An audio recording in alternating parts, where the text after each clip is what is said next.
The lowest price seller is making $6. I'm making 10, top sellers making 10. If we're looking at profit, you can be the lowest price on the market, but are you making the highest profit? In most cases, it's the middle person and the top people who are actually making more profit. A lot of people think about quantity, but the amount of profit you get per day is what's more important for most people. Hey everyone, welcome to another Coffee with Kittl. I'm super excited because talking with Heather is always awesome because we have much to discuss, much to talk about, and I feel like we should just start a recording from the minute we get on a call and just have like a separate podcast or something that's just like all of our random discussions and talks. But today we're gonna try to compact that into specifically Etsy, because there's been a lot going on. You all may have seen my interview with Scott where we went over the whole kind of mock-up drama. So if you didn't watch that, you can go and watch that first. But outside of that, there are so many things happening on Etsy, I think, all the time, whether it's new trends or new products or whatever. So I think my first question is for you, Heather, to kind of say, like, if I could give like a year-end report, what would be the best performing trend or product that comes to mind? I think that as far as trends go, the best trend of this year has by far been the groovy, wavy font trend that we've seen all across Etsy. One specific example that is slightly in the trademark area, Oh, to say the least, is the In My Era. I'm sure anyone can think of what I'm talking about as far yeah, as like Taylor yeah, Swift yeah. types of t-shirts, which for anyone watching or anyone new to Etsy, please do not do anything related to Taylor Swift if No, you can, don't because do it. Taylor Swift is very big on, and not to say Taylor Swift, but maybe her team or Mhm. whoever she hires out on her team is very good about finding anything Taylor Swift related. Yep, So yep. but that's an example of what's really trending right now and has been trending this year that has really made a huge wave and a huge impact on Etsy sales for a lot of sellers, that Wow. type of design, at least. Not to say that in my era, but if you do like a really nice phrase like that relates to the niche. So let's say you're in the teaching niche, and instead you put like Mrs. Smith or Mrs. So and so, but it's, one Mrs. is on the top and it does the groovy pattern and it's kind of stretched, which you can easily do with Kittl. And Mhm. then Smith underneath it that flows with the Mrs. as well. And then you can put like the little cute celestial stars and everything.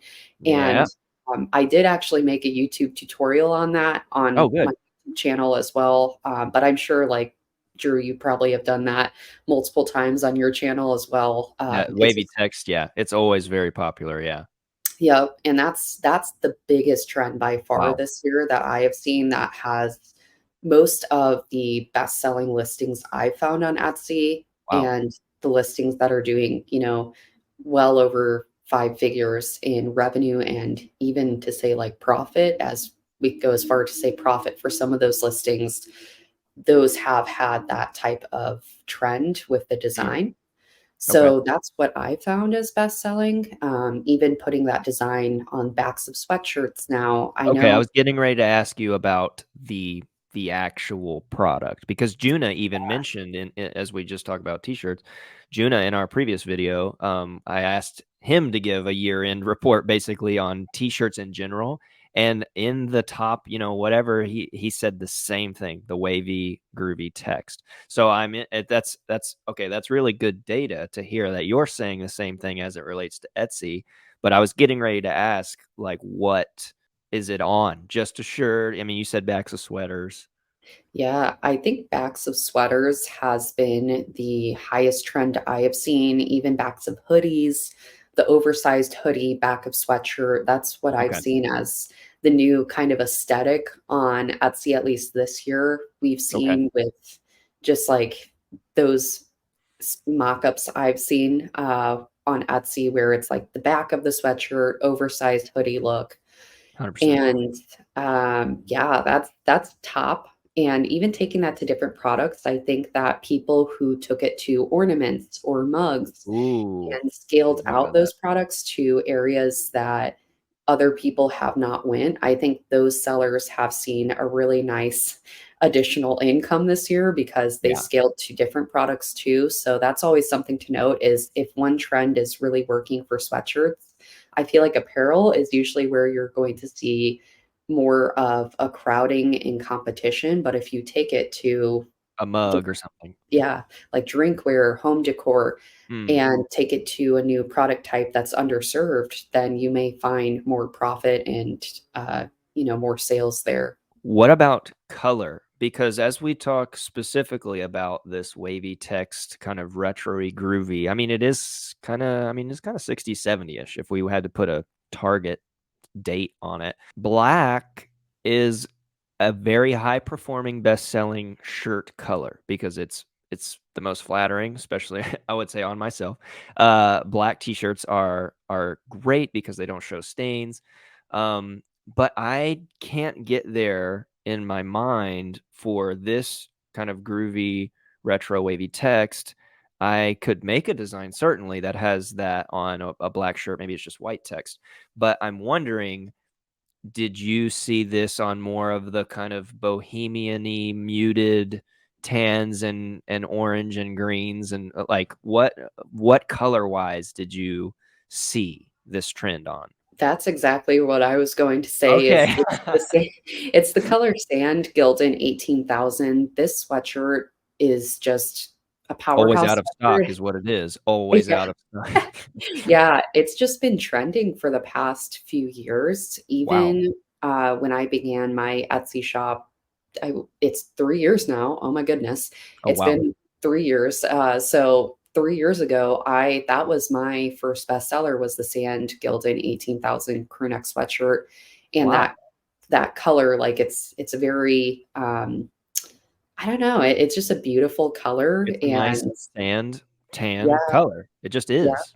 Yeah, and you can Yeah. just like, even with this groovy, retro, almost not I guess I could say retro for this trend we're seeing, but it just works so well, even if you can do so many different colors of fonts and Mhm. colors of your design with the sand. Like, I've used white and black, which sounds really funny on that sweatshirt, but I've done a white and black duo font, and that Oh, ended up being my interesting. bestseller. Okay.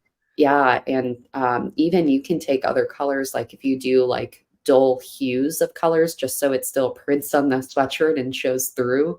Mm. Even colors like the comfort colors, long sleeve T-shirts, if, there's a color ivory, kind of an off-white shade, and that, again, we're kind of going with the almost, like, retro vintage feel, so that's why a Mm. lot of people are, Like big really text stuff, right? yeah, yep. It's just something that's very trending right now is the muted shades, like, even what I'm wearing today, this is like a ivory or, like, Like more a of cream kind of maybe? yeah, like, almost like a beige color. Mm. I think it's just, like, a color that's been in trend for the past few years. Mm. Again, ever since I've been on Etsy, that's been one of my primary best-selling products. And that's what I still recommend even to this Yeah. day, and I like, people are looking for I've had customers ask me, "Oh, do you have this shade in a long sleeve?" And that's where I've started selling the comfort colors long Okay. sleeves in color Okay. ivory too, so I don't know if you saw. I did a video just a little bit ago last week, I think, on 15 graphic design trends that I think are going to be big for 2024. And I'm glad that one of them is not a, I guess necessarily a design trend. It's more of a color trend. Is muted colors. That's one that I researched heavily and used some tools to find out how many people are actually like typing in and searching muted or pastel or autumn or dark.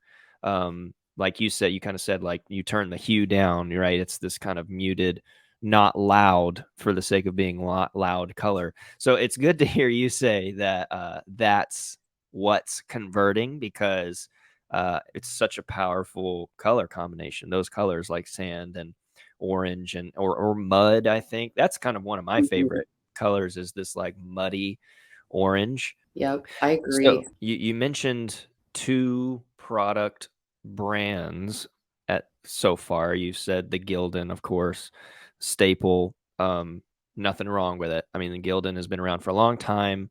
It's not low tier, so I don't want anybody thinking that's getting into print on demand that it's like the lesser or the worst. I mean, it wouldn't be a brand if it wasn't. But then you said comfort colors, one of my all-time favorites because I mean, I think the shirts are the most comfortable. I actually my brother and I went to John Mayer concert recently, and his merch is on comfort colors. So I Yep. bought one because I know that it'll last, right? If it had been like a Hanes 100% cotton or something, I might have passed, right? But I could see the tag. I'm like, oh look, it's comfort colors. I know that one. You think those are a good play? Are there other brands via print on demand that you have been playing with or utilizing or seeing sellers sell that are performing well? I guess it's always good to kind of experiment and or use multiple, but those all have different price points. I do believe they all have different quality points. What's kind of your take over this year on brands and quality for Etsy? I think you really were on the perfect point as far as the comfort colors because that's what I've Okay. seen that's just really in trend for t-shirts right now.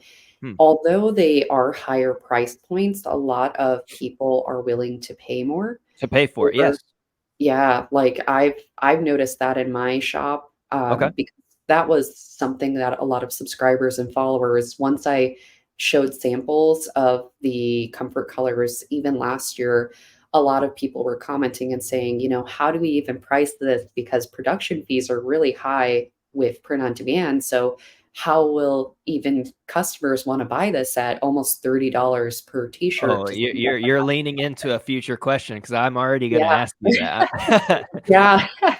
And so I was like, "Okay, well, you know what? I'm gonna just sell this on my new shop. I'm gonna sell it on Okay. the new shop, see if it sells." Experiment. Yeah. Yeah, yeah, and even the Comfort Colors crew neck sweatshirt that recently came out too, I was like, "I'm gonna experiment on all That's a this. bit I'm that's gonna." that's a pricey one too. Yeah. Yeah. Yep, and I've been selling, the Comfort Colors Wow. crew neck sweatshirt at over $55 per Oh my gosh. Wow. sweatshirt, and it has been selling, given not as much as the Gildan, I will Oh, say that, sure. Sure.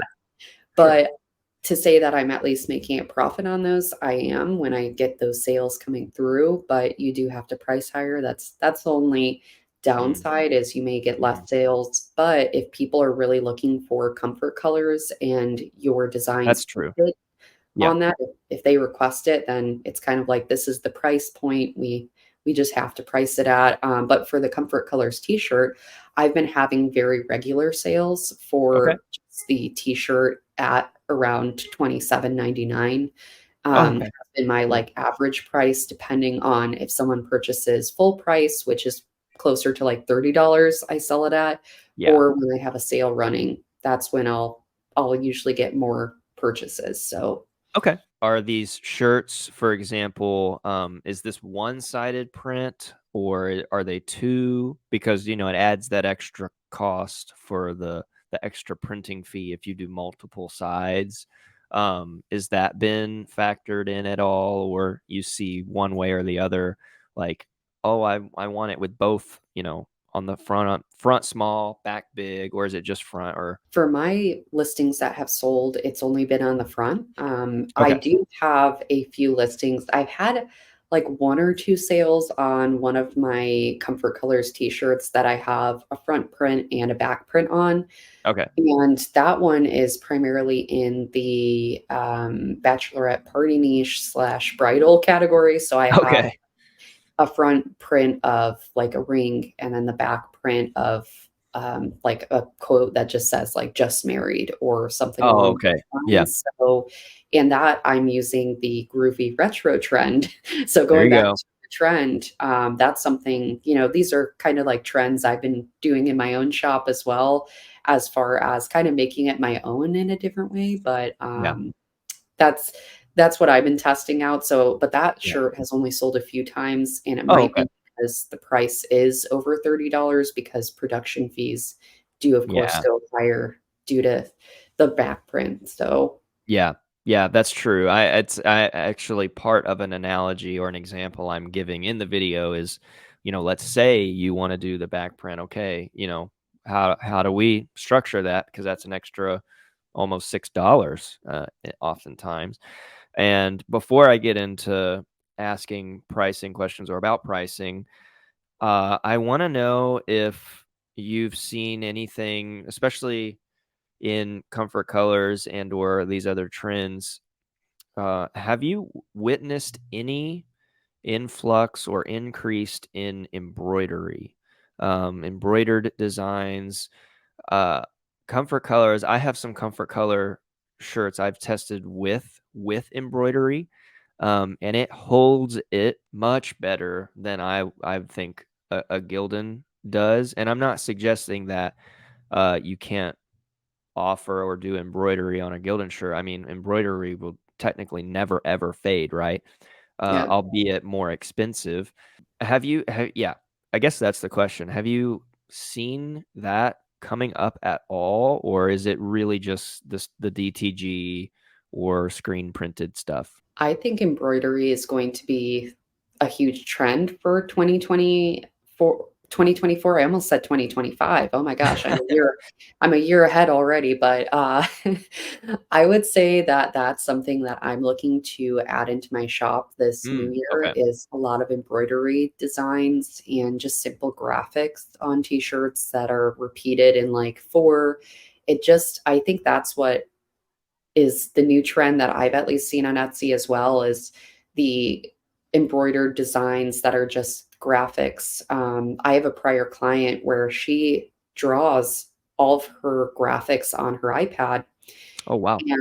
and she recently started taking those to the comfort colors, like you were stating as well. And she's seeing some really great results with Wow. her drawn designs on her print on demand products that are embroidered. So I think that is something like, even as me, like, you know, working with students who have this design skill as far as like creating like completely hand drawing their own designs, it really inspires me because I'm like, okay, I think embroidery is what I'm going into this next year. Uh, Yeah. Yeah. it is on trend for sure. Okay. I that's a big trend coming up. So Yeah, and I've noticed that, embroidered like patches and little embroidered icons and stuff that are always selling super well on Etsy because um like my wife just bought one that's like a juice box patch and it says like tears of my enemies or whatever. It's just yeah, cute, but it's fun. It's funny, right? Because so they've mixed like niches, and she's gonna put it on a comfort color shirt, right? So it's like so that permanent kind of patched effect, I think is really big. Now it is, I would say, that's going to be a different clientele, I think. Not higher caliber is not the word. I'm just suggesting that it might be an audience that is willing to pay more. And I kind of reminded to a coffee with Kittl I had with Luna a couple months ago, and she sells primarily print on demand jewelry, but those are higher ticket items, right? 80, 90, $100 on Etsy. She said, don't deprive someone the ability to pay more if they're willing to pay more. Right. And it's kind of just been ringing in my head, um, that really combats this price to the bottom or this fear to use a nicer quality shirt or to offer embroidery, because you do have to pay, you have to charge more, because you have that digitization fee, I guess, of $3 or $4 or whatever it is. You have to charge more. So, but I think that there is a clientele that will want that and use it. So if you can not necessarily cut out all patch creators because I think that's still really cool. But if you can offer shirts or whatever that have a nice, little embroidered design on it, um, I think it could work, right? Yeah, I agree. I think that the embroidery is just such a higher quality feel that Mhm. people Yeah. are willing to pay more. It's just like when I first started selling on Etsy and I was selling t-shirts that were around $20, I'd say 15 to $20 range. And I looked into sweatshirts, and the big pull for me with sweatshirts is that it's higher quality and that you can get a higher profit margin due to that. So even though production fees are higher, you can still double the price of production fee basically and get the profit of the production fee. An example is the Gildan 18,000. The reason why I love the Gildan 18,000 and selling it in my shop is because production fees usually range from $12 all the way to $20, but you can price it at double that price. Mm. So Okay. like in my shop, I've sold it for 39.99 when production fees are on average 15 to $18, depending on, again, if you're adding a back design to Right. it, front Right. design, then it's probably going to go up a little bit, but you can also charge higher for that because it's a high quality product and the perceived value is much higher than maybe what your production partner is charging for the printing, packing, and shipping. So, Yeah. And so, I mean, this is good, perfect, ultimate segue too, because I wanted to yeah. ask you about pricing and what you've seen over this last year, and because I'm sure you've done research, looked at other sellers, even experimented higher, lower pricing to see what works and what doesn't work. What would you say to, it sounds like then from the way that you kind of talk about the production cost and then the quality of something like a sweatshirt and perceived value and being able to even charge double what that is, one of the kind of fake hard and fast rules that the print providers will always say is like 20 to 30% is what you'd want to add on to make whatever that product is, right? So the analogy I'm giving in the video is, it's $12 production cost. I added a back design, so now we're plus six and we're plus $5 for shipping. We end at 23. Okay, so then we're going to add our percentage, and that's going to take us to 30. Okay, so now we have a $30 shirt or whatever. But I'm not so sure that that metric fits with every type of product uh, at every price point. So what have you seen or tried that you kind of just hit on that has worked in how you go about pricing your products? Because I agree with Juna and what you just said about pricing based on value or perceived value and not some kind of exponential $20 profit that I'm assuming I'm going to make off of a shirt that's probably not worth $50. You know what I mean? Yeah, I think it comes down to market, your competition in the market and what the average price point is across the market. And in addition to that, it does come down to also shop branding and perceived value. Kind of going back to what we just spoke about with perceived value, if let's say that I know like on Etsy, if you sell on Etsy and you're a seller on Etsy, a lot of customers just think, oh, this is just Etsy, it's a Mhm. generic brand on Etsy, a third party seller. And that's not really fully the case. It's really building your brand on Etsy and Mm, establishing a mm, brand that okay. you can increase your perceived value quite a bit by having a really nicely built brand. And sometimes that comes down to reviews as well. I don't want to Mm, discount that in saying this yeah. all, but Yeah. having a very solid brand on Etsy, having a really nice shop logo, banner, your photo cards that are branded, with even if you're using the same mock-up images that every other shop on Etsy is using, it Yeah. does come down to your branding too, because what Sure. separates your shop from the others and why would a customer buy from you at a Yeah. higher value rather 100%. than your competitor? So It does come down to branding too, because you can increase your perceived value by just having some strong branding added to that. I'm always like a big proponent of saying that because that's what I've had in my own Etsy Yeah. businesses and my shops is I always have very strong branding in every photo card. It's not just, I'm throwing in my logo just randomly. I have a unique presence on Etsy that I think when people see my shop and they compare it to other shops and they're like, oh, well, I could get this sweatshirt that another seller is selling like a similar design in the same niche and all that, but they may have a higher perceived value of my shops that they're like, okay, you know what? I'm going to go with this shop because they seem very professional. They seem Mm. unique. So I will say it does come to your branding, but also marketplace prices across the board. Etsy has a new pricing optimization tool. I believe it's Yeah. still in beta stage, but I've been using that as well. And I personally like to stick between the lowest price of the market and the highest price. So I will add up, like sometimes I go into a Google Sheet, I'll add in the prices and say, one shop they're selling a comfort colors for let's say 22.99, which is Yep. pretty low, Sure. for that. For comfort colors, yeah.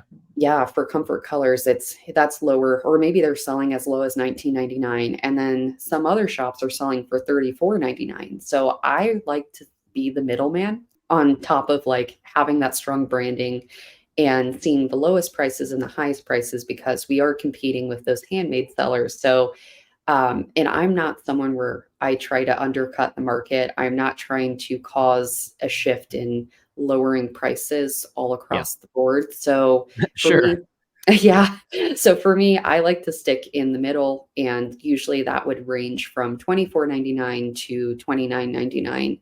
And that's where I like to comfortably price. So I'm still seeing a profit as a print on demand business owner. Maybe I might lose some sales because I'm not the lowest, but if we really think about it, if you're the lowest seller, let's say you're the lowest price seller selling in the same niche, similar designs, same mock-ups, what have you. Let's just say like all across the board, you're competing. There's the lowest seller selling at 19.99. They're getting a profit of let's say $2 per t-shirt that they sell.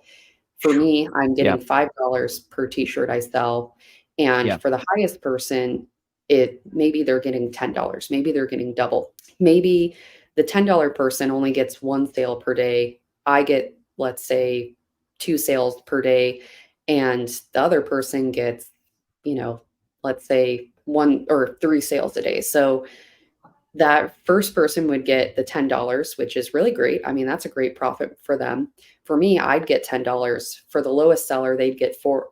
Well, actually, I'm so sorry. I said I three. think you meant the reverse. So Okay. basically Oh my gosh. the the top seller probably makes one sale a day, I would assume. Your Yeah. price point would make, let's say, two, and let's say that the smallest or lowest price seller makes three sales. I think Yes. I think that's what you meant. Yes, yes. I'm so sorry. I feel like Oh, I'm no, you're such a fine. visual, like, person Yeah. that if I had, like, a little board, that's what I should do. I should get, like, a board A out. little whiteboard, yeah. Yeah. But so the lowest price seller is making $6. I'm making 10, top seller's making 10. Mm, So if we're looking at profit, you can be the lowest price on the market, but are you making the highest profit? In most cases, it's the middle person and the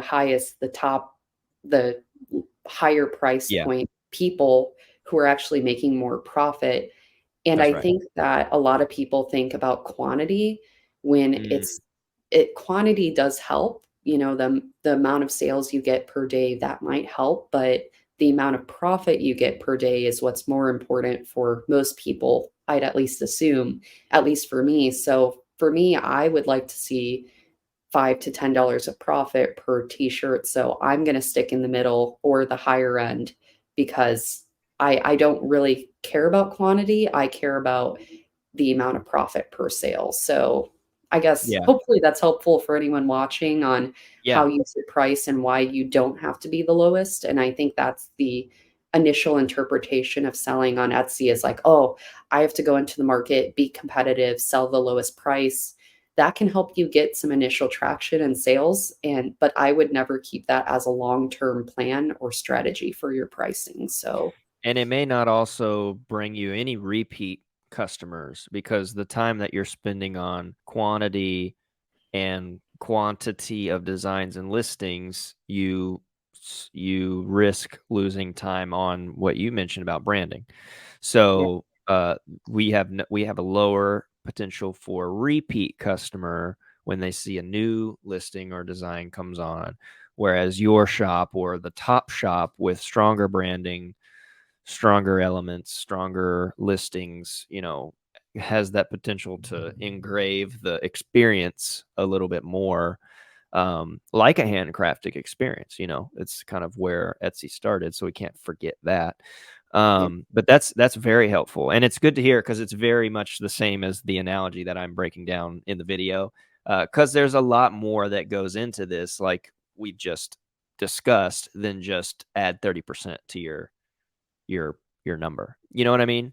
yeah, yeah. I think it really just comes down to perceived value and, being the lowest price in the market. Sometimes people associate that with low quality, and then I you may have Yes. higher return rates. So it's like, okay, yeah, that Yes. other seller that you're competing with, sure, they got a few extra sales, but how Yeah. many returns are they getting? How many exchanges are they getting? Because it might seem great for them, but you may be sitting much more comfortably at the higher profit point and having less returns, less exchanges. And it's just that's why I like being the middleman as far as pricing goes, because it's like, okay, I'm not getting a bunch of returns and exchanges and problems. It's more like I have less sales coming in, but higher profit. So that's at least my my game plan with any shop I create. So Yeah. And then, you can parse this out so many ways, because, we haven't even talked about like personalization and what kind of value that can add to your listing. You know what I mean? Like if you're offering a personalized version of one of these, okay, well, that takes more time to create this and show it to you and order it and such and so forth. So yeah, I yeah, think that's great advice for people trying to figure out price, and not just lowering their own bar, right? Because the only way you win by doing that is just an excess amount of sales. So you have to try to figure that out, right? Do you have any like last minute thoughts on Etsy, what you're kind of thinking about for 2024? Yeah, just any kind of final thoughts or encouragement that you have. yeah. I think that the encouragement I have is just to try out new trends and bring those trends to underserved niches and Mm, products. I think okay. that's kind of always the goal every year. There's so many underserved products in niches and Wow, yeah. niches in different product types. You can flip it both ways where there's a lot of things people are still searching for on Etsy or any platform for that matter that you can create designs for, because there's a lot of people looking for still that groovy, wavy trend. Yeah. And that may continue into next year. Maybe we may see a new trend come out of what this trend, because it's like the trends kind of follow each other at first. Mm, yeah. When I saw, like, the specific, font style, for example, the Sunny Drop font, Oh, I yeah. think that's on Yep. Kittl. Mhm. That's what I've seen as far, because that's kind of the funky font that, I've seen initially, like, 2 years ago. I saw that font, and there was no wave to it. It was just by Mm, itself, and that was a trending font. And then come this year, now people are adding it into a shape. You'll see it in a shape of a heart or a wave or a flag. And then next year, it's kind of like every year I always see a build on a past an trend. iteration, yeah. Yeah, so it's like, how if for anyone watching, how can you take this trend and make it, like, build onto it or add more to it and bring it into 2024 with a new spin that's unique to your brand and your business? And that's, I guess, what I will leave people with in this video is hopefully maybe take that to 2024 and Yes. make their own trends. So Absolutely. Phenomenal advice. Everyone, please go follow Heather. Check out Heather's channel. You're going to get a ton of knowledge. It helps me in my own personal stores, Etsy, and things and such and so forth. So definitely go follow. Also, if you've watched to this point and haven't subscribed to Kittl yet, please do. Hit the button. It'll take you 1 second. Like this video, share it. Also, I want you all to comment if there was something that we discussed, something you heard, something we touched on or hit on that you want to dive deeper on. I'm sure Heather would be more than happy to make a video, or we can do a part 2 and go further into something. Let us know. We need to know what you are struggling with or need to know so that we make the best videos for you. So comment below your thoughts, your struggles, or your successes. Would love to share successes with you. And we hope you have a great rest of your day or your evening, and we'll see you in the next one. Bye. see you guys.